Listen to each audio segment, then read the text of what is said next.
硬伤红从4月花后修剪整形至6月这段时间要处于繁衍中，让枝条充分的萌发，促进它的根系生长。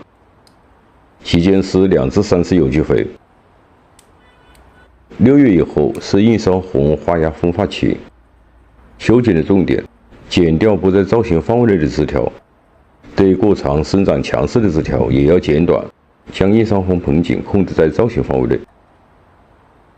修剪之后会萌生更多的侧枝，形成较为丰满的枝盘。春季雨水充沛，硬伤红的枝条会生长比较长，对没有木质化的枝条，修剪最好只留1个枝节。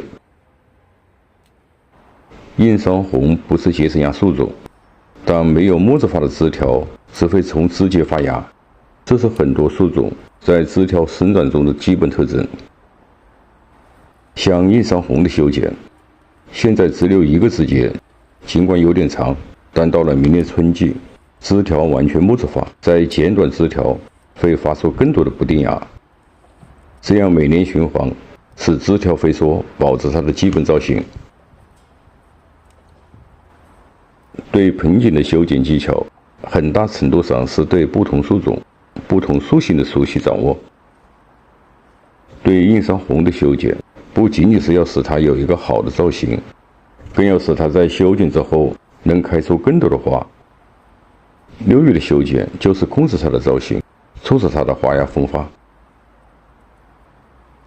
硬伤红花芽分发有3个基本条件：合理的施肥、充足的阳光、适当的控水。硬伤红从花芽分发到开花会消耗大量的养分，在修剪前后要补充肥水，以施有机肥为主，使枝条生长健壮，增强树的抗性。在施肥的过程中，最好不要施含氮量高的复合肥，氮肥的含量过高会形成枝长叶大，影响硬伤红的整体造型，同时也会影响它的花芽分发。施肥主要在4、6、9 3个月份，采用薄肥轻施的方法，能使硬伤红盆景充分吸收。硬伤红是喜阳植物，像这种顶端采光条件好的枝条生长特别旺盛。对这些枝条，在6月修剪中要剪掉枝节，保持整体枝条均衡生长。按照造型修剪出一个整洁的外形。修剪中除了对硬伤红打底，还要把这些老叶剪掉，增强下部枝条的采光和通风。剪叶和增强采光是硬伤红花芽分发的必备条件。盆养的硬伤红不像地养装材，树根的吸收受到限制，剪叶会减少消耗，增大树的通光量。对正常生长的硬伤红剪叶不会影响它在生长中的光合作用，而且剪叶之后能使硬伤红在花芽分发中获取更多的能量，长出更多的花苞。修剪中剪掉内部生长过密或生长弱势的枝条，增强树体的通风。改善硬伤红的通风条件是防止病虫害发生最有效的途径。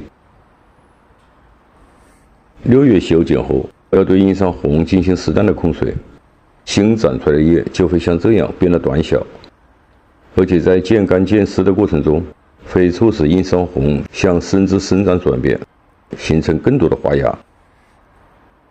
对硬伤红的控水，在修剪后芽点干出现时就要进行，主要的方法是早浇晚不浇。早上浇一次透水，让盆土充分吸收水分。在控水的阶段要把握好度，不要使盆景产生失水。阳光特别强烈的重要环境要适当的遮阳，要避开暴晒。到傍晚尽量的不要浇水，如果出现叶片下垂，可适当的补充点水，或对枝叶喷水。要使硬伤红处于饥渴状态，直到新叶的形成。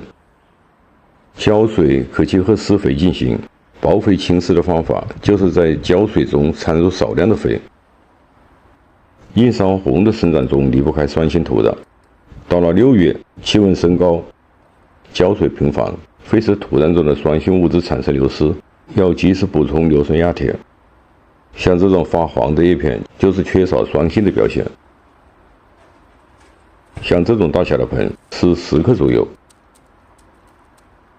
撒在盆面上，随着浇水会缓慢的被树吸收，不要喷洒。通过根系吸收，能更好的改善硬伤红的生长。种养硬伤红要按照前这根树种的特点，浅种高围，1至2年后根系生长好再上盆。硬伤红开花容易，但要想花多形好，视频中的方法值得参考。我是山泉龙茶，感谢您的收看，下期见。